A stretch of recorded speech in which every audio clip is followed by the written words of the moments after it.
ሕይወትህ ሊለውጥ የሚችል አንድ ነገር ልንገርህ። ገንዘብ ግቡ አይደለም፣ ዋናው ነፃነት ነው። ነገር ግን ገንዘብን እንዴት ማግኘት፣ ማስተዳደርና ማባዛት እንደምትችል እስካልተማርክ ድረስ ነፃነትን ማግኘት አትችልም። እንደ እውነቱ ከሆነ አብዛኛው ሰው ሕይወቱን ሙሉ ሀብትን ከመገንባት ይልቅ ደሞዝን በማሳደድ ያሳልፋል። ለምን? ምክንያቱም እውነተኛውን ጨዋታ በጭራሽ ስላልተማረ ነው። በዚህ ቪዲዮ ወሳኙን ጨዋታ ታውቃለህ። ልብ ብለህ ተከታተል። ቻናሉ ሞቃት ቤት ነውና ላይክ በማድረግ ጀምር። ሀብታም ሆነ መወለድ አያስፈልግም። ሰው ማወቅ አያስፈልግም። የሚያስፈልግህ አስተሳሰብህን መቀየር ነው። እንደ ሸማች ማሰብ አቁም። እንደ ፈጣሪ ማሰብ ጀምር። ድሆች ነገሮችን ይገዛሉ፣ ሀብታም ሰዎች ደግሞ ነገሮችን ይሰራሉ። ድሆች የሚሰሩት ለገንዘብ ነው። ባለጠጎች ገንዘብ እንዲሰሩላቸው ያደርጋሉ። ገንዘብ ለስሜት ምላሽ አይሰጥም። ለስትራቴጂ፣ ለዲሲፕሊንና ወጥነት ምላሽ ይሰጣል። ሥራ ገቢ ለማግኘት ብቻ አይደለም። መማር፣ መቆጠብ፣ ኢንቨስት ማድረግ መርገም ነው በየወሩ። ከባድ እውነት እነሆ። 9 ሲቀነስ 5 ሀብታም አያደርግህም። መረጋጋት ሊሰጥ ይችላል። እርግጠኛ ሆኜ የምነግርህ ሀብት የሚገነባው ከሰዓታት በኋላ ነው። ከሥራ በፊት ጠዋት ላይ፣ ሰው በሚዝናናበት ሰዓት ላይ፣ ወይም ሁሉም ሰው ኔትፍሊክስን በብዛት በሚመለከትበት ምሽት ላይ። ህልምን ለመደገፍ ራስህን ተጠቀም። ጥሬ ገንዘብ ቆልል፣ ክህሎቶችን ገንባ። ከዛ የራስ የሆነ ነገር መፍጠር ጀምር። ንግድ፣ የንግድ ስም፣ ምርት፣ ሪል ስቴት፣ ዲጂታል ንብረቶች ከጠንካራ ጎን ጋር የሚስማማ እና ይህንን አስታውስ። አንድ የገቢ ምንጭ አደገኛ ነው።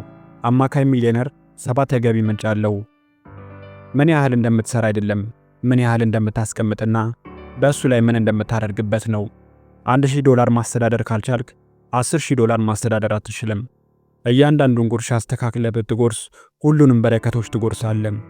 ተግሳጽ በችኮላና በስኬት መካከል ያለው ድልድይ ነው እና ዝግጁ እስክትሆን ድረስ አትጠብቅ። ባለ ነገር ጀምር። የመጀመሪያው የመስመር ላይ መደብር ሊከስር ይችላል። የመጀመሪያው አክሲዮን ሊጠልቅ ይችላል። የመጀመሪያው ደንበኛ ጥሎ ሊሄድ ይችላል። ታዲያ በዚህ ሰዓት ማቆም የለብህም። ቀጥልበት። ወደፊት ብቻ ተጓዝ። በገንዘብ የሚያሸንፉ ሰዎች በጊዜው የሚታዩ ሰዎች ናቸው። ዙሪያህን ተመልከት። ማንን ነው የምትሰማው? የአንተ ቡድን ከትርፍ ይልቅ ስለ ፓርቲዎች የበለጠ የሚናገር ከሆነ ለአዲስ ቡድን ጊዜው አሁን ነው። በአሸናፊዎች ራስን ከበብ። ከህልሞች ጋር፣ ከግንበኞች ጋር ሁሌም አብብ። የበለጠ ተማር። ከሚያስቸግሩ ሰዎች ጋር ጊዜ ያሳልፍ። በጥሩ መንገድ። ገንዘብ ችግሮችን ለሚፈቱ ሰዎች ይፈሳል። $1 ሚሊዮን ማግኘት ትፈልጋለህ?